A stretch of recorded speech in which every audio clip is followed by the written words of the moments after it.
Alors, en présence des deux grands organisateurs de cette journée, Mme Roy et M. Dubois, bonjour. Bonjour. Bonjour. Alors, ici, aujourd'hui, une grosse journée d'activité.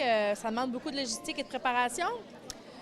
Bien, avec le travail d'équipe, parce que vous avez parlé de 2 personnes, mais c'est une équipe là, à peu près de 8 personnes qui sont vraiment impliquées là, pour qu'on en arrive au succès qu'on a aujourd'hui. C'est vrai. Moi, j'ai toujours eu une bonne équipe pour travailler avec. À chaque fois que j'ai une activité, cette équipe-là me suit partout. C'est le Fait succès, que je c'est pense. pour ça- C'est le succès de nos activités. On est content d'avoir réussi cette activité-là après-midi. Je m'attendais à peu près une centaine de personnes et je pense que j'ai atteint l'objectif que je m'étais donné.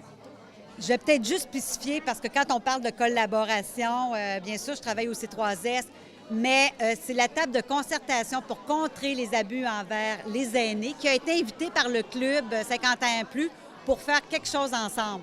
Donc, je pense que c'est important de mentionner que c'est un travail d'équipe, mais aussi de plusieurs organismes. Est-ce que c'est la première année qu'il y a une aussi grande collaboration?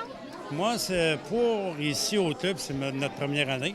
J'avais eu une invitation de la table de concertation pour en faire une les années passées, mais la disponibilité ne l'était pas. Fait que là, présentement, cette année, j'ai dit, je suis prêt, on avance. Et qu'est-ce que vous avez fait de nouveau cette année? Est-ce qu'il y a quelque chose d'innovateur? Pour moi, c'est innovateur parce qu'on le fait directement dans notre local. Et sur ça, on a invité plusieurs kiosques. Et en plus, on a eu tout à l'heure un humoriste qui était M. Henri Hotton. Vous le connaissez très bien. Ah oui.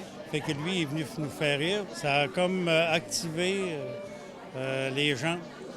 Puis ça les intéressait davantage à faire le tour des kiosques.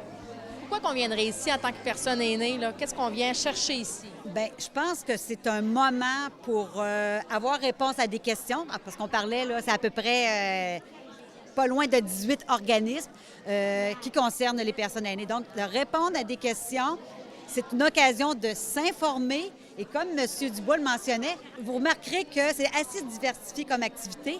On n'a pas parlé de la conférence, mais il y a quand même un notaire, Marc-Georges et Martine Huard de la Caisse Desjardins, qui sont venus donner un atelier, une conférence échange sur le thème des comptes conjoints en cas de décès, que faut-il savoir. Et je veux juste terminer en disant que ça, c'est un besoin qui avait été exprimé dans le milieu. OK. Donc, on s'est soucié aussi de répondre à des sujets qui préoccupaient les personnes. Je ne voudrais pas oublier non plus, parce que je ne veux pas oublier toutes les ressources qui se sont déplacées. Il y avait aussi M. Darèche et Mme Leboutillier concernant le nouveau service, relativement nouveau service du transport spécifique aux personnes aînées. Donc, ça a donné aussi, comme on disait tantôt, de donner plusieurs facettes de ressources qui supportent aussi les personnes dans leur milieu. Et sûrement que vous travaillez déjà à l'an prochain pour un... Hein? Je pense qu'on va continuer avec la réussite cette année. On va certainement le refaire l'an prochain.